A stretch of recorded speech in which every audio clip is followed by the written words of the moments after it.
You ask Tiger to solve. This deals with linear equations with one unknown. The final result is b equals 12. Let's solve it step by step. Group all constants on the right side of the equation. Add 6 to both sides.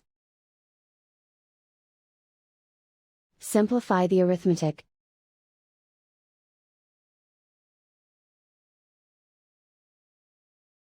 Isolate the b. Multiply both sides by 3. Group like terms. Multiply the coefficients. Simplify the fraction. Simplify the arithmetic. And so the final result is b equals 12.